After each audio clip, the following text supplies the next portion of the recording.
அனைவருக்கும் வணக்கம். நான் லெஃப்டினன்ட் விஎல் விமலா. உங்களை மெட்ராஸ் விஎல் விமலா சேனலுக்கு மீண்டும் வரவேற்கிறேன். This channel is all about listening and learning the language and getting motivated. நீங்கள் எல்லோரும் சந்தோஷமாக இருப்பீங்கன்னு நம்புகிறேன். இதற்கு முந்தைய வீடியோவில் கிறிஸ்மஸ் விஷஸ் பற்றி போட்டிருந்தோம். அது உங்களுக்கு எல்லாருக்கும் பயனுள்ளதாக இருந்திருக்கும்னு நம்புகிறேன். இப்போ இந்த வீடியோவில் பர்சனாலிட்டி டிஸ்கிரைப் பண்ணக்கூடிய 23 இடியமேட்டிக் எக்ஸ்பிரஷன்ஸ்களை கற்றுக்க போகிறோம். வாங்க 23 இடியமேட்டிக் எக்ஸ்பிரஷன்ஸ்களை கற்றுக்கலாம். முதலாவதாக, மிகவும் அமைதியானவர், எந்தவித உணர்ச்சி ஏற்ற இறக்கமும் இல்லாமல் எல்லா சூழ்நிலையும் சுமூகமாக கையாள்பவர் அப்படிங்கிறத as cool as a cucumber அப்படின்னு சொல்லலாம். எக்ஸாம்பிள், ஜான் வெள்ளரிக்காய் போல குளிர்ச்சியானவர், அவர் சிக்கலை எளிதில் தீர்ப்பார். அதாவது John is as cool as cucumber and he will solve the problem easily. இரண்டாவதாக, பிடிபட்ட பிறகும் பொய் சொல்வதில் வெட்கம் இல்லாதவர் அப்படிங்கிறத barefaced liar அப்படின்னு சொல்லலாம். அதற்கான எக்ஸாம்பிள், ரஞ்சிதாவை உங்களால் நம்ப முடியாது, அவள் ஒரு பொய் சொல்வதில் வெட்கம் இல்லாதவள். அதாவது you can't believe Ranjita, she is a barefaced liar. மூன்றாவதாக, ரகசியம் காக்க முடியாதவங்க அப்படிங்கிறத பிக் மவுத் அப்படின்னு சொல்லி அழைக்கலாம். எக்ஸாம்பிள், ஆலிசனிடம் எதுவும் சொல்லாதே, அவள் ரகசியம் காக்க முடியாதவள், எல்லாவற்றையும் மற்றவர்களிடம் சொல்வாள். அதாவது don't tell anything to Alison, she is such a big mouth, she will tell everything to others.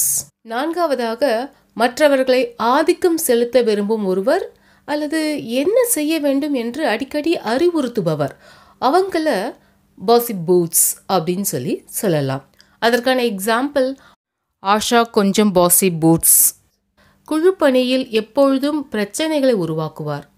அதாவது Asha is a bit of a bossy boots and always creates troubles in the teamwork. ஐந்தாவதாக, மக்களின் தனிப்பட்ட வாழ்க்கையை அறிந்து கொள்வதில் மிகுந்த ஆர்வம் கொண்டவர் அப்படிங்கிறவங்கள பிஸிபாடி அப்படின்னு சொல்லுவோம். அதற்கான எக்ஸாம்பிள், ரஷிதாவின் பக்கத்து வீட்டுக்காரர் உண்மையான பிஸிபாடி, அவள் காதுகளை எதுவும் தவறவிட முடியாது. அதாவது Rashida's neighbour is a real busybody, nothing can miss her ears. ஆறாவதாக, அதிகம் பேசும் நபரை நம்ம சாட்டர் பாக்ஸ் அப்படின்னு சொல்லலாம். அதற்கான எக்ஸாம்பிள், சந்துரு எப்பொழுதும் வகுப்பிற்கு வெளியே நிற்பான், அவன் அப்படி ஒரு அதிகம் பேசும் நபர். அதாவது Chandru always stands outside the class, he is such a chatterbox. ஏழாவது எக்ஸ்பிரஷன், விசித்திரமான நடத்தை அல்லது யோசனைகளை கொண்ட ஒரு நபரை கிராங்க் அப்படின்னு சொல்லலாம். அதற்கான எக்ஸாம்பிள், அவர் முதலில் தனது கருத்துக்களை முன்வைக்க தொடங்கிய போது அவர்கள் அவரை ஒரு முட்டாள் என்று அழைத்தனர். அதாவது when he first started to present his views, they called him as crank.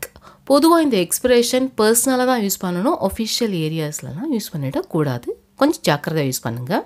எட்டாவது எக்ஸ்பிரஷன், ஒரு சோம்பி திரிகிற மற்றும் செயலற்ற நபரை நம்ம கவுச் பொட்டேட்டோ அப்படின்னு சொல்லலாம். அதற்கான எக்ஸாம்பிள், லதா ஒரு சோம்பேறி, அவர் தொலைக்காட்சியை அதிகம் பார்த்துக்கிட்டு இருப்பார்.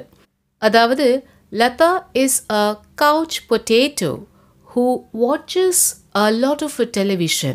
நெக்ஸ்ட் எக்ஸ்பிரஷன் கொஞ்சம் டேஞ்சரஸான பர்சனை பற்றி விவரிக்கிறது. அதாவது உணர்ச்சிகள் இல்லாமல் கல் நெஞ்சம் கொண்டவராக கருதப்படுபவங்களை நம்ம என்ன சொல்வோம்னாக்கா கோல்டு ஃபிஷ் அப்படின்னு சொல்லுவோம். அதற்கான எக்ஸாம்பிள், பீட்டர் ஒரு கல் நெஞ்சம் கொண்டவர், அவர் மற்றவர்களின் எந்த இழப்பிற்கும் ஒருபோதும் தன் உணர்வுகளை வெளிப்படுத்தியது கிடையாது. அதாவது Peter is such a cold fish that he never reacted for any of others' loss. அடுத்த எக்ஸ்பிரஷன், அதிகாரத்தில் உள்ளவர்களின் நட்பாதரவுக்கு மிகவும் கடினமாக முயற்சிக்கும் நபர் மற்றும் அதனாலேயே பிறரால் வெறுக்கப்படுபவர். பொதுவாக நம்ம சொல்லுவோம் இல்லைங்களா, ஒட்டிக்கிட்டே திரிகிறாரு ஹெல்ப் வாங்குறதுக்காக அப்படின்னு சொல்லுவோம் இல்லைங்களா, அந்த மாதிரி மனுஷால நம்ம என்ன சொல்லுவோம்னாக்கா க்ரீப் அப்படின்னுட்டு.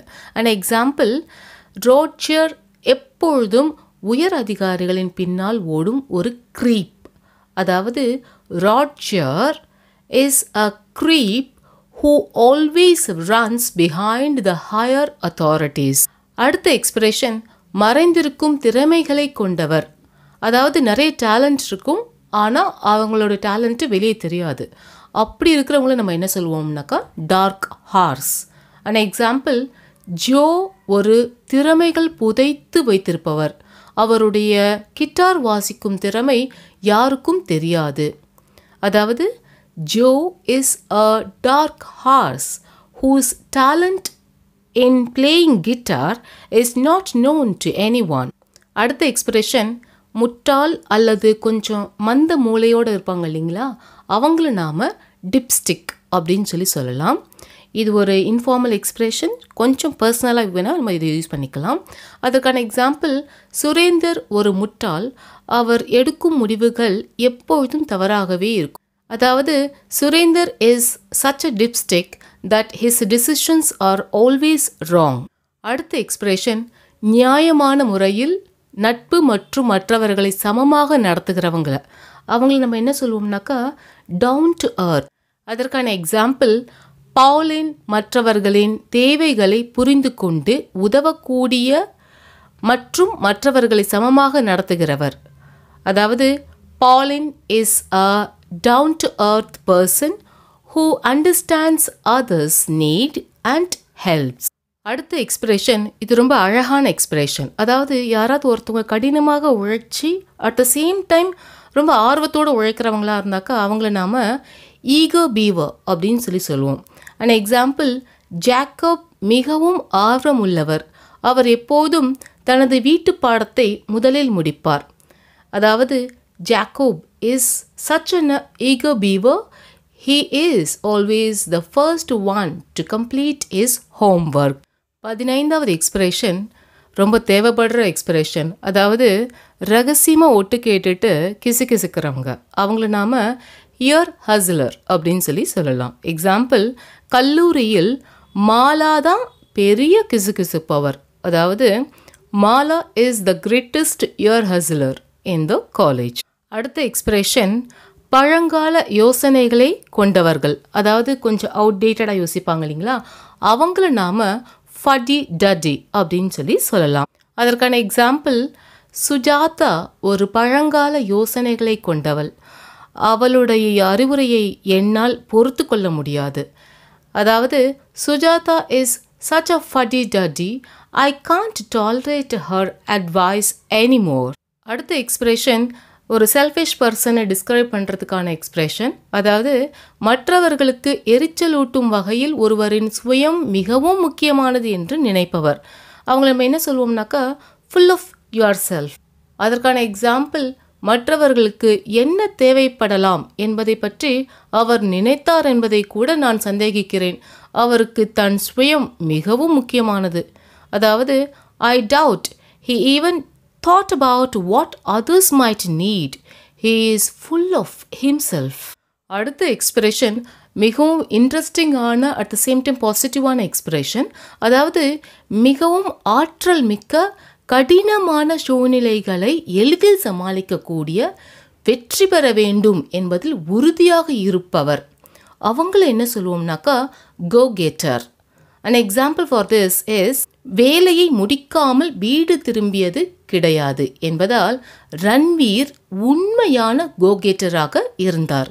அதாவது Ranveer was a true go-getter as he never returned home without completing the work.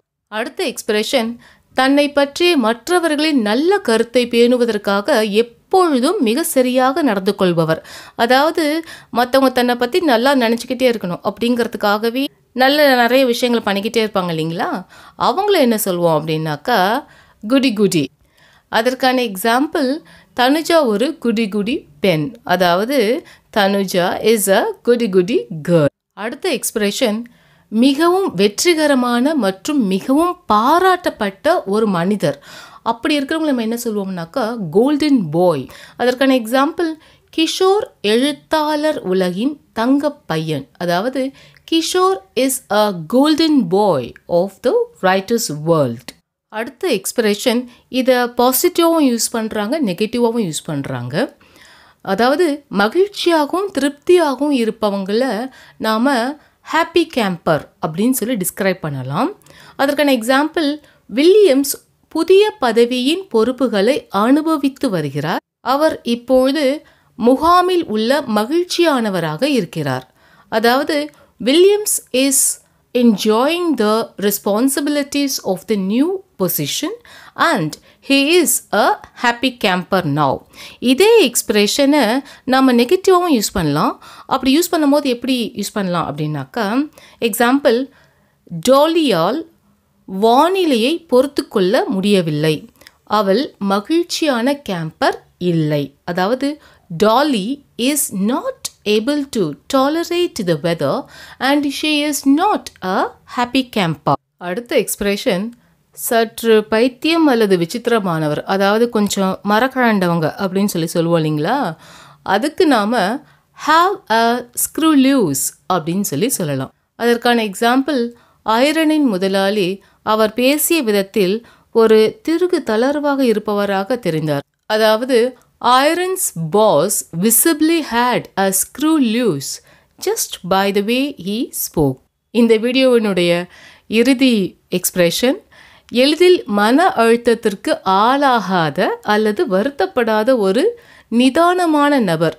அவங்கள நம்ம எப்படி சொல்லுவோம்னாக்கா laid back அப்படின்னு சொல்லுவோம். அதற்கான எக்ஸாம்பிள் எங்களுடைய நிர்வாக இயக்குனர் ஒரு எளிதில் மன அழுத்தத்திற்கு ஆளாகாத நபர், ஆனால் அவர் சமீபத்தில் ஊழியர்களை திட்ட ஆரம்பித்து விட்டார். அதாவது our managing director was a laid back person but he has recently started to scold the employees. நாம் படித்ததை எல்லாம் சரியாக புரிஞ்சிருக்கிறோமாங்கிறத செக் பண்ணிக்கிறதுக்கு செல்ஃப் செக் கொஸ்டின்ஸ் பார்க்கலாம்.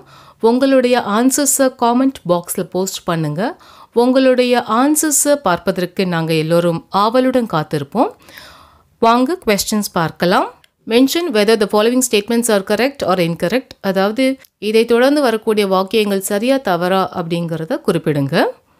முதலாவது statement, Abhilasha is a dark horse whose talents are unknown to many of us. Second statement, you can trust Deepa, she is a barefaced liar. Third statement, Kanimozhi is a go-getter who is selected by the best MNC in the campus interview itself. Fourth statement, one can share secrets with Nanda as he is a big mouth. Fifth statement, Ratish is as cool as cucumber and handles things calmly. இந்த வீடியோவை முழுமையாக பார்த்து enjoy பண்ணி படிச்சிருப்பீங்கன்னு நம்புகிறேன். இந்த வீடியோவை ஆங்கிலத்திலும் பேசி போட்டிருப்போம். அதை பாருங்க. உங்களுடைய லிசனிங் அண்ட் ஸ்பீக்கிங் ப்ராக்டிஸ்க்கு அது ரொம்ப யூஸ்ஃபுல்லாக இருக்கும். Like, share, comment and subscribe பண்ணிடுங்க. இந்த வீடியோவை இறுதிவரை பார்த்தமைக்கு நன்றி. அடுத்த வீடியோவில் சந்திக்கும் வரை டேக் கேர்.